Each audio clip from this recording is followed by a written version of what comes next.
ఒక్క అమెరికాలో కాదు, మీరు ఐర్లాండ్ పోయినా, ఆస్ట్రేలియాకు పోయినా, లేకపోతే యూరోప్ పోయినా, కడాన ఆఫ్రికాకు పోయినా, ఎక్కడ చూసినా తెలుగు వారే కనపడుస్తున్నారు. ఎట్టయితే హైదరాబాద్ లో ఒకప్పుడు జూబ్లీ హిల్స్ కు వస్తే రిచెస్ట్ పీపుల్ ఉంటారో, పాష్ లొకాలిటీ కనపడుస్తుందో, ఏ దేశానికి పోయి గుడ్డిగా మీరు అక్కడికి వెళ్ళి పాష్ లొకాలిటీ ఏదని అడిగితే అక్కడ పోయి తెలుగు మాట్లాడితే మీకు తెలుగులో మాట్లాడే వ్యక్తులు దొరుకుతారు.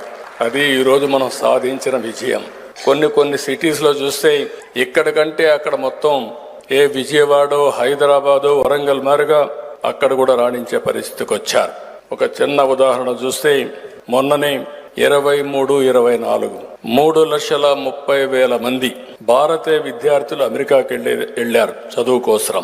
వారిలో 56% తెలుగు వాళ్ళు. అంటే 3,30,000 మందిలో 1,85,000 మంది తెలుగువారు అమెరికాకు చదువు కోసం పోయారంటే దాన్ని బట్టి అర్థమవుతుంది నాలెడ్జ్ ఎకానమీ భవిష్యత్తులో కాదు ఎప్పటికి కూడా తెలుగు వారి సొంతం, దాంట్లో అనుమానం లేదని చెప్పి కూడా నేను మీకు తెలియజేస్తున్నా.